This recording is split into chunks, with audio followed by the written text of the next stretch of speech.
Hello friends, स्वागत है आप सभी का।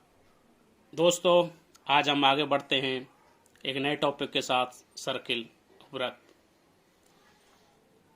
दोस्तों, ये टॉपिक ज्यामिति में सबसे ज़्यादा इम्पोर्टेंट टॉपिक है। क्यों है वो मैं आपको भी बताता हूँ। ज्यामिति के जितने भी क्वेश्चन किसी भी कॉम्पिटिशन्स में आते हैं तो सबसे ज़्यादा क्वेश्चन सर्किल से पूछे जाते हैं। यहाँ तक कि हर कॉम्पिटिशन में 4 से 5 और 6 क्वेश्चन कहीं ना कहीं सर्किल से जुड़े होते हैं, जिसमें सर्किल की प्रॉपर्टी पूछी जाती है। आइए बात करते हैं सर्किल की। सर्किल सबसे पहले दोस्तों हम शुरू के 2-3 वीडियो में इसकी बेसिक के बारे में जानकारी लेंगे और बेसिक जब कंप्लीट हो जाएगा उसके बाद हम इसके क्वेश्चंस करेंगे। क्योंकि हमें क्या है, बेसिक कमजोर होने की वजह से कई बार हमारे क्वेश्चंस हैं बहुत ही सिंपल क्वेश्चंस हमसे गलत हो जाते हैं, क्योंकि हमें बेसिक इतना क्लियर नहीं होता कि जिससे हम कंफ्यूज हो जाते हैं और कई क्वेश्चन गलत कर जाते हैं। तो सबसे पहले बात करते हैं व्रत होता क्या है। व्रत के लिए दोस्तों डेफिनेशन, जैसे आपको डेफिनेशन ज़्यादा इंपॉर्टेंट नहीं है लेकिन समझ लीजिए कि एक ऐसे बिंदु का बिंदुपथ, एक ऐसे बिंदु का बिंदुपथ, बिंदुपथ का मतलब बिंदु जिस पथ से गुजरेगा, जिसकी एक निश्चित बिंदु से दूरी अचर हो। अचर का मतलब कांस्टेंट। देखिए, जैसे कि एक ये बिंदु है, इस बिंदु का बिंदुपथ ये घूमेगा कैसे, एक दूसरा निश्चित बिंदु ये है, इससे इसकी दूरी है, ये डिस्टेंस, ये अचर होनी चाहिए। तो इस तरह घूमेगा दोस्तों। देखिए ये घूमेगा इस तरह, बिल्कुल राउंड गोल गोल, ये इस तरह ये बिंदुपथ बनेगा। और ये बिंदुपथ होता है दोस्तों व्रत या सर्किल। ये फिक्स पॉइंट, इस पॉइंट को हम बोलते हैं केंद्र या सेंटर, इसको बोलते हैं सेंटर सर्किल का। और ये जो रेडियस है यहाँ से यहाँ तक, इस रेडियस को हम स्मॉल r से लिखते हैं और ये होती है त्रिज्या, रेडियस। इस बिंदु से ये दूरी, क्योंकि हमने बिंदुपथ ही बराबर दूरी पर लिया तो ये दूरी, इधर से ये दूरी, ये सभी दूरियां बराबर होती हैं। ये r है, ये r है, ये सभी दूरियां बराबर होती हैं। r रेडियस होती है, इसको त्रिज्या बोलते हैं। और ये बाहरी जो बाउंड्री है इसे बोलते हैं हम बाहरी को व्रत, और इस बाहरी बाउंड्री को हम एक नाम और देते हैं पेरीमीटर या परिधि। दोस्तों, नेक्स्ट बात करते हैं जीवा, इंग्लिश में कोड बोलते हैं। जीवा क्या होती है, क्योंकि हम जीवा, व्यास, त्रिज्या कई बार, और एक स्पर्श रेखा, ये पॉइंट्स ऐसे हैं जिनमें कई बार हम अगर उनको गौर से नहीं देखते तो हम कंफ्यूज हो जाते हैं। तो हम बात करते हैं जीवा की। दोस्तों, जीवा से बात करने से पहले हम एक बात और करेंगे। दोस्तों, हम अभी इस सर्किल के व्रत को 3-4 दिन में कंप्लीट करेंगे, इसकी थ्योरी पढ़ेंगे, क्वेश्चंस पढ़ेंगे। इसके बाद में दोस्तों हम एक सीरीज शुरू करने वाले हैं राजस्थान पुलिस के जो भी आप और आपके मित्र, जो भी आपके रिलेटिव तैयारी कर रहे हैं, वो इसका घर बैठे फ़ायदा उठा सकते हैं। दोस्तों, पूरा सिलेबस करवाऊंगा, क्रम बाय क्रम एक सिलेबस के पॉइंट है वो हम क्लियर कराएंगे, आप उसकी तैयारी कर सकते हैं। दोस्तों, जीवा की बात करते हैं। देखिए, ये एक व्रत है, हमने व्रत बना लिया, ये इसका सेंटर है, इस सेंटर को C से लिख देंगे, और ये इसकी परिधि है। दोस्तों, ये व्रत है।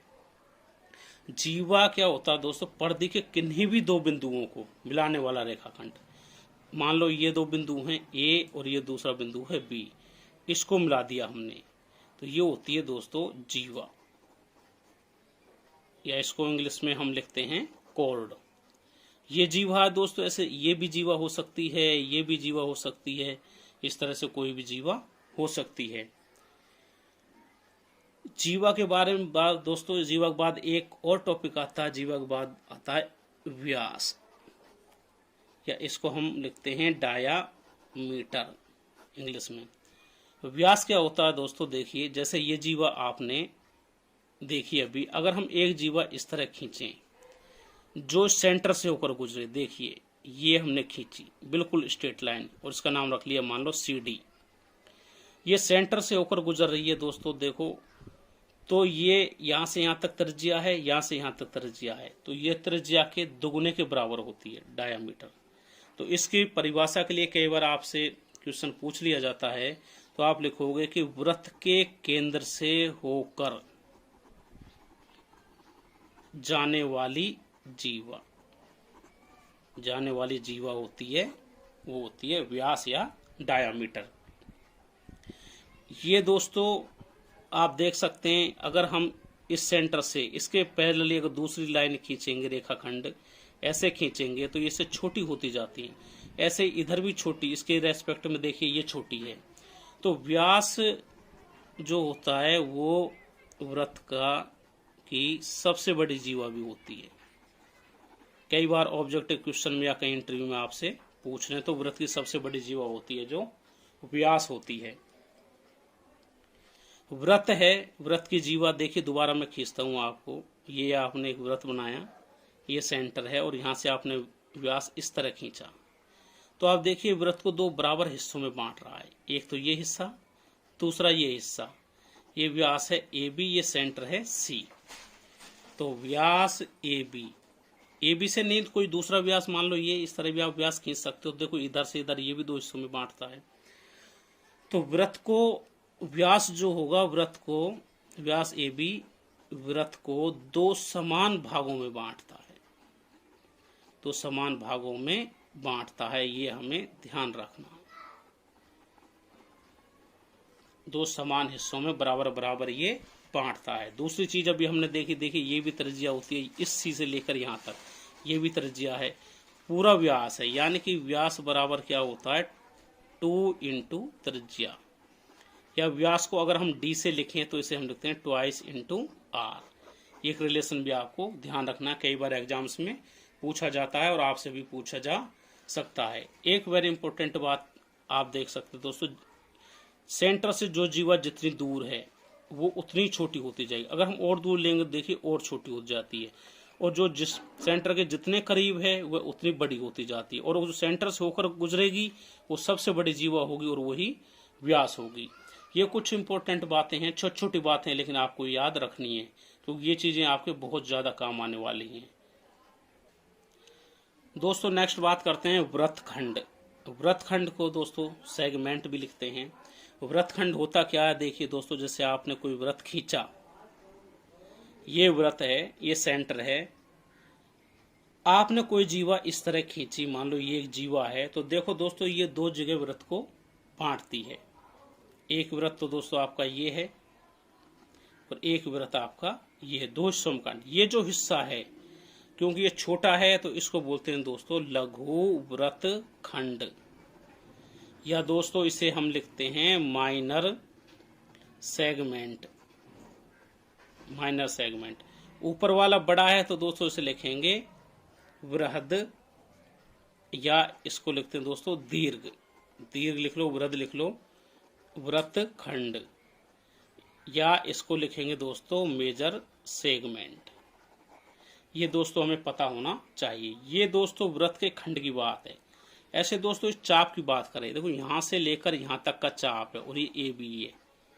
चाप मतलब ये हिस्सा, इस हिस्से की बात करेंगे। मैं आपको दूसरे कलर से बताता हूँ, केवल इस इतने हिस्से की बात करते हैं। ये हिस्सा, ये चाप है। एक चाप ये हो गया दोस्तों, दूसरा चाप इसके अलावा ये बचा हुआ चाप ये हो गया। तो इस वाले चाप को चाप AB, ऐसे हम चाप को ऐसे लिखते हैं। ये होगा दोस्तों लघु चाप। और ये जो बचा हुआ चाप दोस्तों, अगर मान लो हम यहाँ पॉइंट O ले लें और यहाँ पॉइंट D ले लें, तो हम इसे AOB भी लिख सकते हैं और इसको ADB। दूसरा दोस्तों चाप ADB, ये हो जाएगा दोस्तों दीर्घ चाप। ठीक है दोस्तों। इसके बाद में दोस्तों अगर एक इस तरह का चाप या खींचते हैं, देखते हैं हम, एक व्यास देख लेते हैं, या जीवा जो सेंटर से गुजर रहा है, सेंटर से जीवा गुजरेगी, व्यास होगा ये देखिए, ये वृत्त को दो हिस्सों में तोड़ता, तो ये यहाँ से यहाँ तक के चाप भी से दो हिस्सों में ही तोड़ेगा। इस तरह ये ऊपर का जो हिस्सा है बचा ये, और एक नीचे बचेगा, दोनों बराबर होंगे पहली बार। और ये क्या होगा दोस्तों, आधा हिस्सा इसे बोलते हैं अर्धवृत्त, सेमी सर्कल इसको बोलते हैं, अर्धवृत्त सेमी सर्कल।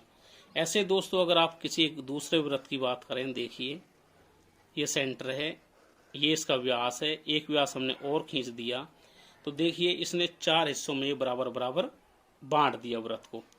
तो एक इस हिस्से की बात करें, ये चारों हिस्से बराबर होंगे, केवल एक हिस्से की बात करें तो ये होता है दोस्तों क्वार्टर सर्कल। क्वार्टर सर्कल दोस्तों ये छोटी छोटी बातें हैं पर बहुत इंपॉर्टेंट बातें हैं, इन्हीं बातों को ध्यान रखना है जिससे गलती होने से बच सकें और एक आप अच्छी परफॉर्मेंस कर सकें। दोस्तों नेक्स्ट बात करते हैं sector of a circle. Sector of a circle, sector क्या होता है दोस्तों? देखिए एक वृत्त लेते हैं, ये आपने एक वृत्त लिया, ये इसका सेंटर है, ये रेडियस है दोस्तों, ये भी रेडियस होगी और ये मान लो एंगल है थीटा। तो इतना जो हिस्सा इस वृत्त का हुआ, शेष हिस्सा ये है, ये वृत्त का हिस्सा ये कहलाता है सेक्टर। ये थीटा चेंज भी हो सकता है, इस सेक्टर की बजाय हम दूसरा कोई सेक्टर इस तरह से ये भी बना सकते हैं, ये अलग सेक्टर होगा, वो सेक्टर अलग है, ये अलग है, इस तरह इन्हें बोलते हैं हम सेक्टर। इसके बाद में दोस्तों जीवा से रिलेटेड अभी हमने पढ़ी थी, 2-3 बातें हैं वो आप नोट कर लीजिए। सबसे पहले जो जीवा केंद्र से या सेंटर से जितनी दूर होगी वह उतनी ही छोटी होगी, और जो जीवा सेंटर के जितने केंद्र से पास होगी वो उतनी ही बड़ी होगी। इसका एक अर्थ और हम कह सकते हैं कि केंद्र से समान दूरी पर स्थित, केंद्र से समान दूरी पर स्थित जीवाएं समान लंबाई की होती हैं। कैसी होंगी दोस्तों? समान लंबाई की होंगी। कैसे? देखिए जैसे ये सर्किल है, या आपने बनाया, ये सेंटर है दोस्तों, इससे डिस्टेंस जैसे एक जीवा ये है और इससे डिस्टेंस इसकी 3 है। अब ऐसे ही आपने 3 यहाँ पर, ये भी 3 है और यहाँ से आपने एक जीवा ऐसे मिलाई डिस्टेंस, ये 90 डिग्री होगा डिस्टेंस देखने के लिए, ये भी 90 डिग्री पे होगा। तो इस जीवा की मान लो ये जीवा ए बी है और ये सी डी है, अगर ये डिस्टेंस बराबर है तो ए बी बराबर होगी सी डी। दोस्तों सेंटर से बराबर दूरी पर स्थित जीवाएं बराबर लंबाई की होती हैं, ये आपको ध्यान रखना है, बहुत इंपॉर्टेंट है, आपके बहुत ही काम आने वाला है। दोस्तों जीवा केंद्र पर कोण भी बनाती है, कोण से रिलेटेड बात करेंगे हम। कोई वृत्त है, देखिए दोस्तों ये सेंटर है और ये आपकी एक जीवा है, इस जीवा से केंद्र पर हमें कोण बनाना। केंद्र पर कैसे बनाएंगे दोस्तों? देखिए ये भी जीवा है, इससे हमने मिला दिया तो दोस्तों ये एंगल बन गया, जीवा ए बी द्वारा सेंटर पर बनाया हुआ कोण। अब हम दूसरी जीवा देखते हैं, मान लो ये एक जीवा ये है सी डी, तो इसको मिलाया तो ये एंगल बनेगा दूसरा, तो ये कोण होगा सी डी द्वारा केंद्र पर बना हुआ। तो यहाँ पे आप देख पा रहे हैं दोस्तों कि छोटी जीवा केंद्र पर कोण बना रही है, वो कोण छोटा है, और बड़ी जीवा केंद्र पर कोण बना रही है, वो कोण बड़ा है। अर्थात दोस्तों आप देख सकते हो छोटी जीवा केंद्र पर छोटा कोण बनाएगी और बड़ी जीवा केंद्र पर बड़ा कोण बनाएगी। इससे आप दोस्तों एक बात और कह सकते हो, अगर कोई 2 जीवाएं ऐसी हैं, 2 जीवाएं अलग अलग हैं, अगर वो केंद्र पर समान कोण बना रही हैं, समान कोण बनाती हैं, तो वे जीवाएं भी समान होंगी। मैं शॉर्ट में लिख रहा हूं, आप समझ जाना। अगर 2 जीवाएं, जैसे एक ये जीवा केंद्र पर कोण यहाँ मान लो ये बनाया इसने, अगर ये कोण थीटा है और दूसरी कोई जीवा ऐसे है और इसने कोण बनाया, अगर ये कोण भी थीटा है, तो इन दोनों जीवाओं की, ये सी डी है, तो इन दोनों की लंबाई बराबर होगी। अगर 2 जीवाएं केंद्र पर समान कोण बनाती हैं तो जीवाएं भी समान होंगी। या आप ये कह सकते हो कि बराबर लंबाई की जीवाएं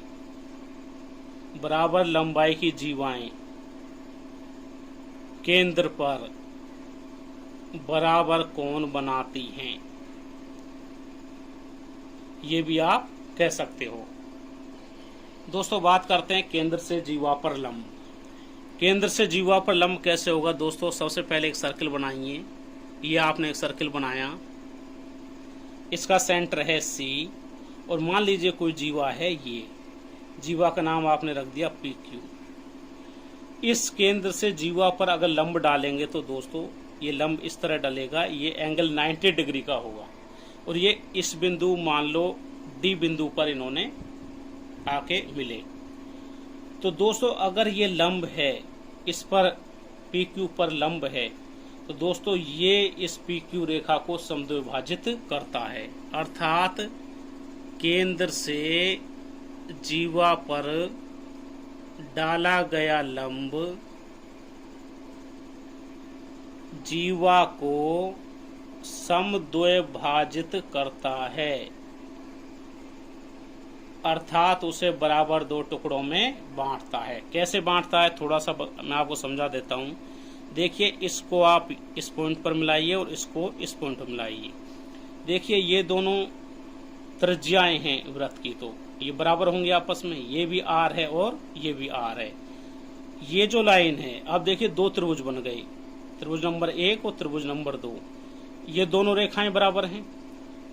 ये कॉमन लाइन है इनकी, तो ये बराबर है और ये 90 डिग्री है, तो दोस्तों ये भी 90 डिग्री होगा। यानी दो रेखाएं समान है, एक कोण समान है। इस तो क्या हुए, दोनों त्रिभुज कैसे हुए, सर्वांग सम हो गए। दोनों त्रिभुज सर्वांग सम है तो ये भी बराबर होगी और ये बराबर, अर्थात PD बराबर होगा DQ। PD बराबर DQ हुआ, इसका मतलब है कि लंब CD लंब है, वो भुजा PQ को समद्विभाजित करता है, भाजित करता है। दोस्तों इसे याद रखना है, आगे हम इसका प्रैक्टिकल करेंगे। दोस्तों नेक्स्ट एक रूल की बात करेंगे, आप लिख लीजिए रूल नंबर 1। क्या है दोस्तों, अगर कोई व्रत है, ये व्रत है दोस्तों, और इसकी दो जीवाएं हैं। कैसे जीवाएं दोस्तों, एक जीवा ये है और ये जीवा ये है। मान लीजिए पॉइंट A है, ये B है और ये C है। अगर दोस्तों ये दोनों जीवाएं बराबर हों, अगर लिख लीजिए आप, अगर AB बराबर हो AC, दोनों जीवाएं बराबर हों, तो वृत्त का जो केंद्र होगा वो इस कोण के समद्विभाजक रेखा, समद्विभाजक मान लो इसको समद्विभाजित करने वाली एक रेखा है, ये कोई रेखा, इस पर स्थित होगा इसका केंद्र। कैसे होगा, मान लीजिए यहाँ पर इसका केंद्र है, ये इसको ऐसे मिलाया, इसको ऐसे मिलाया, ये केंद्र है, तो इसका केंद्र होगा, इसको समद्विभाजित करने वाली रेखा पर इसका केंद्र स्थित होता है। दोस्तों देखिए इसको हमने यहाँ मिला दिया, ये C लिखा दोस्तों, से O लिख लीजिए सेंटर को। देखिए मिलाया हमने, अब ये दो त्रिभुजों में डिवाइड हो गया, 1 और 2, इन पर हम ध्यान देंगे। पहले इस त्रिभुज को देखिए, ये जीवा और ये जीवा बराबर हैं, दोनों हम मान चुके हैं, तो ये बराबर होगा इसके। दूसरा दोस्तों ये रेडियस है R और ये भी रेडियस R, ये दोनों बराबर होंगे। आगे दोस्तों देखिए, अभी हमने पीछे ही पढ़ा है, अगर समान जीवाएं हों, लंबाई समान हो, तो केंद्र पर वो समान कोण बनाती हैं। तो ये जीवा यहाँ केंद्र पर ये समान कोण बनाएगी और ये दोनों ये समान कोण, ये कोण अगर x है तो ये कोण भी x ही होगा। अब देखिए दो भुजाएं समान, ये भुजा समान, इधर ये भुजा और ये कोण समान, इसका मतलब कोण 1 सर्वांग सम है त्रिभुज 1 सर्वांग सम है त्रिभुज 2 के। दोनों त्रिभुज सर्वांग सम है, इसका मतलब ये कोण और ये कोण भी आपस में बराबर होंगे। इसका मतलब ये जो रेखा है इस पूरे एंगल को समद्विभाजित करती है और इस पर ही इस वृत्त का केंद्र स्थित है। तो दोस्तों आज के लिए इतना ही। नेक्स्ट वीडियो में हम आपको इस तरह के कुछ इंपॉर्टेंट रूल्स और बताएंगे जो आपके एग्जाम में क्वेश्चन सॉल्व करने में काफ़ी हेल्पफुल होंगे। अगर दोस्तों आपको हमारा वीडियो अच्छा लगा हो तो आप इसे लाइक, शेयर और सब्सक्राइब करिए। और अगर किसी भी तरह की आपको कमी नज़र आती है, आपको सुझाव देना चाहते हैं, तो आप हमें ज़रूर कमेंट बॉक्स में लिखिए। आगे हम नेक्स्ट वीडियो लेकर आपके साथ हाजिर होते हैं। वीडियो देखने के लिए सभी का बहुत बहुत धन्यवाद।